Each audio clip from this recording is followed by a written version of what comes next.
Vós sois a luz do mundo.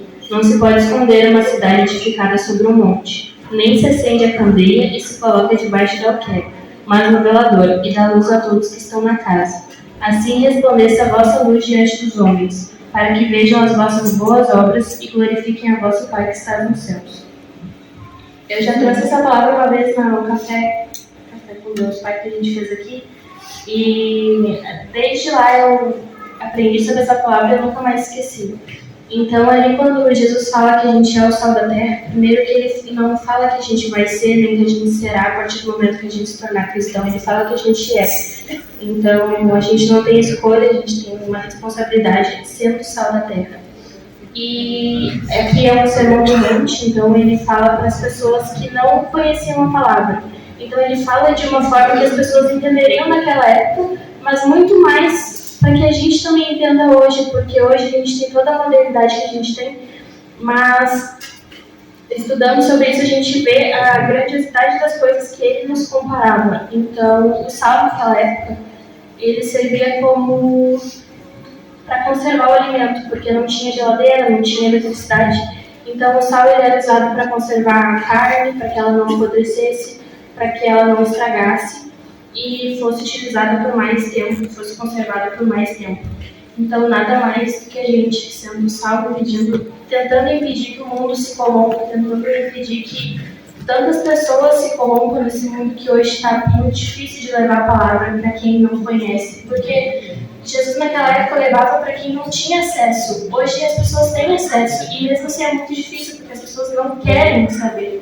Então, a gente que é cristão e tem essa responsabilidade, a gente luta muito, porque às vezes a gente sente que está num ambiente que ninguém quer saber de Jesus, e daí a gente fica, mas será que eu falo? Mas será que eu faço? Ou eu fico escondendo esse meu lado para que ninguém não passe vergonha, ou porque as pessoas não fiquem me julgando. Então o sal era para isso. Fora que também ele dava sabor ao alimento, ele era aquilo que, por mais que hoje a gente ache sal insignificante, a gente ache pequeno, a gente não dá valor, ele é aquilo que diferencia o alimento. Então a gente consegue diferenciar quando tem um sal no alimento e quando ele falta a gente sente muito também. Então nada mais do que a gente hoje que tem a oportunidade de ser a diferença na vida das pessoas, de levar para quem não conhece, para quem não tem acesso. Porque um dia alguém falou para nós também. E hoje a gente está aqui porque um dia alguém foi tocado para mostrar mostrar a igreja, mostrar Jesus, levar a palavra dele, a palavra verdadeira, a palavra que está na Bíblia. Então, a gente tem essa responsabilidade também com as pessoas de ser sal, de ser aquilo que diferencia e diferencia o ambiente. É verdade. Glória a Deus. Se vocês são meus discípulos de verdade, então vocês já são diferentes. E o mundo percebe. E realmente a gente se torna diferente quando a gente entra para a igreja. Porque muitas vezes a gente, no automático, a gente sabe que, aquilo ali não é para mim. Aquilo ali, esse ambiente não é um lugar que eu quero estar. Isso é automático. E é muito real a gente ver que certos lugares não nos cabem mais, que certos estilos já não são mais para nós, certas coisas já não nos servem mais para aquela vida que a gente quer ter. Então a gente se torna diferente porque a gente fica diferente depois que a gente entra na igreja. É verdade. Eu estava lá no Beira-Rio, lá, e eu olhei assim, para tudo assim, eu disse, o que eu estou fazendo aqui? E nunca mais fui. E é assim, tu se sente que, o que eu estou fazendo aqui? Achei que foi tu que trocou o segundo Beira-Rio. Tô falando uma coisa.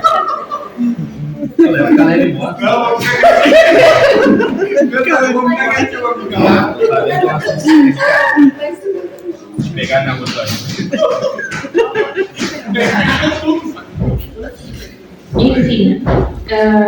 Pode desmontar aí. Pode deixar pra ele. E aí, também Jesus fala ali. Peraí, deixa eu mudar a música. E aí ele fala ali também que se o sal perde o sabor, com que se há de salgar. Então ele fala de um cristão também que não leva a palavra, que vive no automático, que também não deixa ser usado. Então, muitas vezes, a gente está dentro da igreja e quer negar o chamado que a gente tem. Então, Jesus fala bem claramente ali que se o sal for insípido, com que se é de salgar. Então, acho que a gente tem essa responsabilidade com ele de ter esse peso, assim, porque hoje não é simplesmente pecar e deu tudo certo. Não, a gente sabe que está errado, a gente leva uma vida com Jesus e sabe o que está errado, o que está certo, onde que a gente acerta e onde que a gente erra.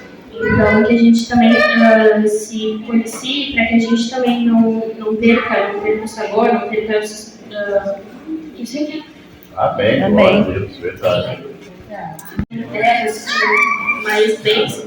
Então, quando as pessoas ligavam as luzes da casa pela vela, essas coisas, elas davam direção aos vilarejos que estavam embaixo, que não tinha luz. Então, muitas vezes as casas eram aquilo que as pessoas embaixo tinham uma direção, conseguiam saber onde estavam, pessoas que não conheciam o lugar, era como um farol. Então, nada mais do que a gente hoje também podendo ser aquilo que dá direção para alguém que não tem conhecimento, não quer aprender ou não quer saber, que a gente também, levando a palavra, levando a Bíblia, que a gente possa ser aquilo que dá o direcionamento para quem não tem acesso, não conhece.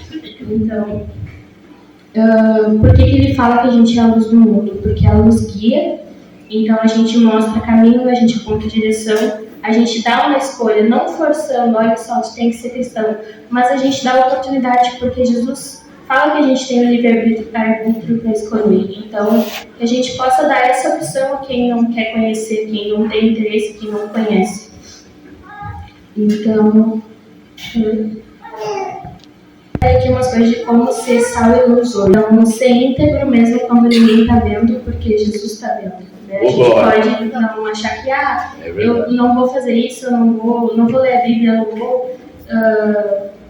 não vou pecar porque ninguém está me vendo, mas Deus está vendo a gente, Deus sempre vê, Ele conhece a gente como ninguém, Ele sabe exatamente o que a gente está pensando, Ele sabe exatamente o que a gente quer fazer, então Ele conhece o nosso coração, então que a gente possa ser cristão mesmo quando ninguém está nos vendo. Amém. Então, que Jesus não falou isso dentro de um templo, Ele não falou isso dentro da igreja, com pessoas que já eram cristãs, com pessoas que já acreditavam nele. Ele falou para pessoas que não conheciam. Então, a gente tem que ter essa responsabilidade também de levar para quem não conhece, não dentro da igreja, mas fora dela. E eu peco muito nisso, porque às vezes eu tenho muito medo de levar a palavra para alguém. Então, eu fico toda errada, assim, eu não consigo às vezes levar, mas isso é uma coisa que tanto para mim quanto para muitas pessoas tem que ser um exercício diário de levar, de falar, não, mas olha só, tem esse caminho aqui, Jesus te ama, e mostrar a palavra. Amém. Versículo 15, entre a qual resplandeceis como luminares no mundo. Em João capítulo 8, versículo 12, eu sou a luz do mundo, quem me segue não andará em trevas. Então, a luz que a gente tem hoje como cristão é a luz nada menos do que de Jesus. A gente tem a luz que vem dele, então que a gente possa ser um pouquinho, tentar todos os dias, escolher todos os dias ser um pouquinho daquilo que ele foi para aquelas pessoas naquela época. Amém. Então, José, ele sofreu a traição dos irmãos, ele foi vendido como escravo, mas mesmo nesse lugar escuro, ele levou a presença do Senhor. Ele salvou uma nação inteira da fome, ele teve o discernimento e o caráter também. Daniel, que a pregadora pregou na quinta também, ele se recusou a ser contaminado. Então ele também é um exemplo muito claro de ser luz do mundo, mesmo que o mundo esteja corrompido, mesmo que a gente esteja rodeado de pessoas que não acreditam. Ele decidiu não se contaminar com o pecado. E Paulo também, que ele era perseguidor, que ele conheceu a palavra indo ao encontro de matar pessoas. Então, ele escreveu cartas, ele alimentou muitas pessoas com a palavra do Senhor. Então, a gente tem exemplos muito claros na Bíblia de pessoas que levam a palavra e de que são sal e luz. Então, que a gente também no futuro possa ser exemplo para a nossa família, possa ser exemplo para as pessoas que nos conheceram antes e que possam também nos usar como exemplo, assim como a gente usa essas pessoas que estão na Bíblia hoje. Amém. Saleiro, certo? aqui está o sal, aqui está a carne, o arroz, o feijão. O que acontece quando você pega o sal e tempera a carne, o arroz, o feijão? Dá sabor. Tá, mas fisicamente o que acontece com o sal? Desaparece. Isso, se dissolve e desaparece. Porque o sal, ele se une àquilo que ele salgou e ele se torna um com aquilo que ele salgou. Essa é a mensagem que nós estamos aqui nessa noite. Glória a Deus. Que ela trouxe e que é isso que a gente busca. A gente não impõe, mas a gente tenta mostrar para a pessoa se tornar um com ela. Quando a gente se torna um com outra pessoa, é porque o Espírito de Deus fez essa união, essa unidade. Isso foi no Espírito. É que nem aqui está o meu arroz, ó, né? Né? Mas então a gente se tornou um, não aparece. Quem foi que quando você come um arroz bem salgado, bem temperado, você diz assim, que sal? Não, a glória é de quem? A glória é do arroz, a glória não é do sal. É isso que nós temos que aprender, que a glória nunca é nossa. Amém. É ou não é? Quando uma carne fica salgada demais, ficou muito salgado. O problema foi de quem? Do sal. Mas quando está na medida certa, de quem é a glória? A glória é do sabor, é da carne, é do arroz, é do feijão. Nunca é do sal. Verdade. Então, não, Tem que ser gordinho para falar isso. Falar de mim tem que ser gordo. Então, não pode falar, não tem problema. A gente está aqui para isso mesmo. Então, a grandeza do sal é se tornar um com aquilo que ele está salgando. Então, na nossa vida, é isso aí. A luz, eu não sei se vocês viram que a luz, quando Jesus fala da luz, ele usa 2 versículos. Isso é interessante. No sal ele fala só sobre salgar, mas da luz ele fala da cidade e ele fala de dentro da casa. Tá entendendo? Quando ele fala da cidade, tu não consegue ver uma cidade, tu não pode esconder uma cidade que está lá em cima quando ela liga a luz. Jesus está falando do tempo. Porque qual é o horário que nós vamos acender a luz? À noite, sim ou não? Então, existem tempos, muitas vezes, que nós vamos iluminar a vida de uma pessoa. A pessoa vem lá no mar, que nem as cidades que estavam ao redor do mar da Galileia, e as pessoas, como é que vão se guiar? Aí as cidades ligavam as luzes lá em cima, a pessoa, naquela direção lá. As pessoas sabiam se orientar. Entendeu? Então, às vezes, a gente quer ser luz e quer iluminar a vida das pessoas, mas, às vezes, Deus vai nos dar o tempo certo. Porque a escuridão, a noite, chega para todo mundo.